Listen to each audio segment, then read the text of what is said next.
discussed this. We developed the design. We even developed the cost of doing concrete from the first principle. How much is cement? And the cement factories, the Dangote, the Bua, they have agreed to give special discount to our contractors who are going to engage on concrete road pavement. And many contractors are already doing it. Not all the contractors are in this gang up. Many contractors have come to sign addendum doing the road pavement. Those who are meeting are going to be losers. And before them, they will see that we do the job and we will do it very well. Yes?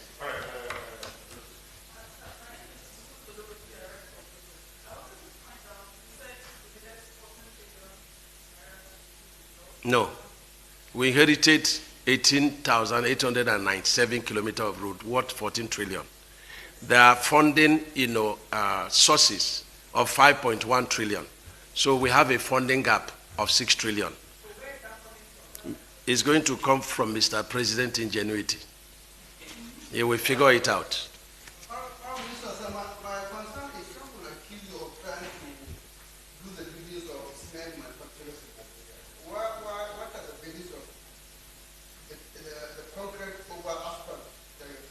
You are just asking a question for you have, it's a premeditated mind. Because I have explained myself here, and I've told you that asphalt inflection is on a geometrical progression, whereas that of, what is it called, concrete is on arithmetical progression. And there are so many advantages. We should grow our economy. Why do we need to import bitumen when everything we have is local? And there are a lot of advantages. What is my reason? Okay, even if taking it for that, I want to increase the local production of cement. Is it not growing the economy? Is it not what you are saying? Is it not what the economics principles are talking about? Why do you import when you can leverage on what you have? So what is the growing the distance of cement distance? Sometimes people just look at the dark side of it without this thing. Okay. We are not saying that there should be no asphalt, but asphalt, agree with us that your variation is going to be limited to 5% throughout the life of your project. That's all we are saying. And you guarantee that when you build this project, you are a very good contractor. You guarantee that it will last 15 years. And let me tell you something. In an international bidding document, and of course local one, if you're a contractor and you have a contract, the bidding document requires that you have gone to site. You've satisfied yourself with the conditions of the site. The geotechnical condition, the physical condition, the flood level, everything about that. You've made yourself properly acquainted. And if there are things that you observe that were not there, you have to bid for it in the distance. And these are part of the technical and commercial evaluation. So people get to site and say, oh, the site conditions have changed. And they begin to increase the price of this. It will not happen under me. It's your responsibility to have checked and even use your big company, as you quoted, to check the soil condition and so on and so forth.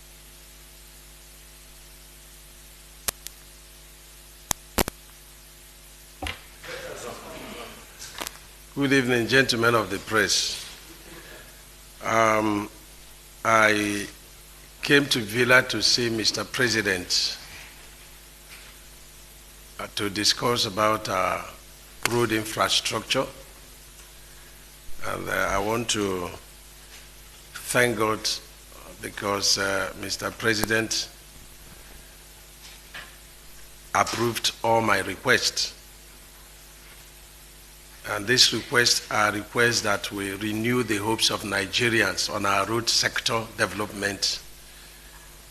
The approvals will rejuvenate proper road construction. But let me clarify a number of issues, especially for the benefit of Nigerians and our stakeholders. There have been a kind of campaign by some quick fix contractors and some elements, within, who do not wish us well, who want us to continue with the old order. But we can't continue to do the same thing over and over and expect a different result. The truth is that our roads are not good. The truth is that the past government earmarked a number of roads which Mr. President inherited. Close to, it's about 18,897 kilometers of road, totaling 14 trillions. And by the mechanism of funding, by the ingenuity of our President Bola Ahmed Tinubu, we are sure of funding of about 5.1 trillion, then leaving 6 trillion gaps. And this 6 trillion funding gap is as at May 29th, 2023. And so if we go by the level of augmentation and price increases, which is one of the basis of our fight, if there is anything like fight, is that we don't have the 6 trillion to complete this project based on what we inherited. And if we allow the escalation, both in terms of scope and in terms of variation on price, then we are very sure that we will not be able to complete even 20% of the present route going on. And I want to thank Mr. President very highly. He's a man that is committed to change things in this country. Any other president would have come and said, oh, let me start my own projects. But no, he has not started any new project. He's committed to the completion of this 18,897 kilometers of road. And I want to thank him. It shows that governance is continuity, and it shows that it's all about the welfare of the people. And so where we are now is a fight that if you want to do asphalt work, nobody has told contractors not to do asphalt work. But there are conditions. Nigerians are witnesses to the failure of asphalt, especially in the north central part of this country and the entire southern part of this country. And the reason is not far-fetched. We have a lot of rainfall in these locations. We have very high underground water. And so asphalt definitely is a big problem. But if you insist you want to do asphalt, not a problem.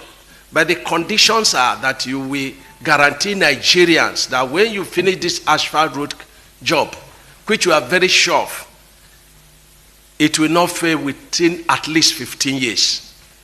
The design shelf life is 20 years, but assure us in writing from a reputable insurance company and from your own company that this road will not fail within 15 years. We are witnesses to see all the roads constructed from Warri to Bayelsa to Port Harcourt, East-West Road. They have completely failed. They are constructed on asphalt. Sometimes they construct this road below the floodplain. And so that is number one. Number two, when I came on board as minister, the cost of bitumen was 576,000 per ton. Today, the cost of bitumen, the same bitumen, within 6 weeks, is 1 million per ton. And for you to increase any project, it has to go to the Bureau of Public Procurement, and it has to also come to FEC, Federal Executive Council. And so with this kind of mechanism on the volatility of the international oil market, which has the consequences on the asphalt, because it's a byproduct of refinery, and also the dollar pressure, the pressure on the naira, we are saying, if you are doing asphalt, please let us have a contract so that you will not vary the contract beyond 5%, which is what is allowed in the contract. So, and you are not going to import adulterated bitumen.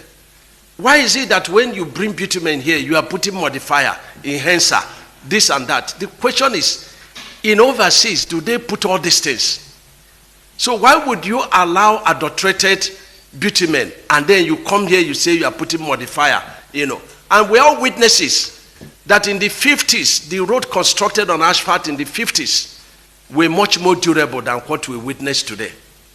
So this is all that we are saying. We are not saying people should not, construct roads on asphalt. But if Nigerians are saying they should not have value for their money, the roads should be continue to be constructed every year, the same road, then it's very unfortunate. And that is what my ministry is fighting, and we are ready and very courageous to defend this. Our land that is gang up by contractors, but there is no going back. And Mr. President is backing this position. We are offering alternative. And what is the alternative? The alternative is what High Tech is doing in Lagos with Dangote. The alternative is for you to go to Apapa Oshodi Expressway and see what they are doing on concrete. Every day you have over 500 static loads from the wharf loaded on that road. You will not see any crack. No asphalt work, no matter who did it, can sustain that. And so we are saying that concrete is very friendly with water. And so we want you, contractor, to have an alternative. There is a catalyst in the use of concrete pavement. It will create jobs for our people. Everything about the construction is local. 10 manufacturers of cement have indicated interest to build cement factories. That is good for economy. It will reduce pressure on the naira. The road is going to be much more durable, and some people say it's more expensive. It's not more expensive. Some people put even 3 binders on their road construction, and yet the roads will fail. So this is the alternative we are offering, and it's not by force. And clause 51 of the general conditions of contract, which form part of the contract we sign with the contractors, allows us to do this. And that clause says that the employer, which is Mr. President, represented by the Honorable Minister for Works, shall have the powers, the legal rights, the liberty to change the quality of an ongoing contract, to change the quantity, to change the scope, to change the quality. And this is what we are leveraging on to do. And I want Nigerians to support that our roads should be constructed on concrete. And of course, it's going to bring a lot of our local contractors to come and compete and create jobs and reduce capital flight. There is no amount of gang up within and outside that is going to change this. So far, we are fighting for the interests of the people, backed by God and approved by Mr. President. There is no going back. I need the support of Nigerians on this renewed hope on our road sector. If you go from here to Lokoja, to Benin, to Warri, there are no roads. You see queues by tanker drivers. I got a warning letter from Nupeng threatening to down, their services if the roads in Warri, Benin, Port Harcourt are not fixed. We have directed the contractors to go and start meaningful work. After 14 days, as allowed in the contract, any contractor that fails to be on site doing permanent work will have his contract terminated. That's what the law says. And I want to assure contractors that our local people can do this work and do it very well. So there is no need of meeting because the contracts were signed individually. And so if you are meeting to present a common front to frighten me with a very high cost of concrete cost, it's a waste of time because you all have concrete cost in your bills you signed. So what I do is to come and combine your concrete cost and your reinforcement cost and give you a cost for placement. And that's what the contract allows. I want Nigerians to understand what is going on, and I won't stop shouting this. There is no secrecy. It is taxpayers' money, and Mr. President wants to reset this country. He wants to make a difference. And you know that road is everything in this country. It reduces kidnapping. It creates jobs. It creates economic activities. It increases the GDP of the country and that of the states. It helps in agriculture, in education, everything. If you cannot interact, then there is no growth. And so this is very important. And we are going to do everything to get this done. And let me also announce to Nigerians that Mr. President is a listening president. All the intervention we requested in our East-West Road, in Benin, Sapele Road, in Lokoja, in Shandam, Lafia, a bridge that, got broken, in the two bridges in Enugu that got broken, in Owerri on the Sha Road that got broken at 2 points, the Tom Mainland Bridge resurfacing, and the underdeck work. I can't finish all. They have all been approved by Mr. President. So we have set up task force in all the locations where this approval were made by Mr. President to ensure that within 3 months we conclude all that is needed based on the approval. And let me also announce that we have task force that will supervise contractors all the way from Lokoja to Benin, to Warri, to Bayelsa, to River State, and the Cross River. And we are going to also do the same thing as the time goes on. We are also deploying consultants to supervise our roads. Our engineers will also be on site to learn from the experience of these consultants. Mr. President has also given approval. And that has been the practice before. When the consultant now value work, then the engineers of the ministry will now check what they have done. So there are checks and balances. You cannot originate the work, do the BEME, do the drawing, be the supervisor, prepare bill of quantities, and then give approval. There must be checks and balances. We have to bring the private sector into our road sector. In the task force we set up, we also included journalists, so that journalists will see what we are doing. All cars must be face up. And that is what the timing requires. That's what Renewed Hope Agenda requires. These are all that I discussed with Mr. President, and I got approvals. And I need to also warn contractors. There are some contractors that have 20 jobs, and they have 2 equipment on site. It can no longer be the same. We have minimum requirement of equipment on site for a particular work. And if you don't have it, you will leave the site. Nobody can hold this country to ransom. Nobody. Our local contractors are advised to wake up. I did it in Ebonyi State. Every civil servant became an engineer. Our stakeholders became an engineer. We can do it again and again and again. But we welcome our expatriate contractors. We want them to respect us, to respect our culture. Because what is being done here cannot be done outside this country. They have to respect us. They have to respect the culture of this country. They have to respect the laws of the country. Many of the contractors that NMPC paid have not gone to site. Some got 33 billion. They have not been to site. And I want the stakeholders to know that it's about our country. It's about our children. And this is very important. I want them to buy into this position. A lot of them are already in support of what Mr. President is doing in the direction of our road sector. So this is what I discussed with Mr. President, and I'm very happy that I got all my approvals.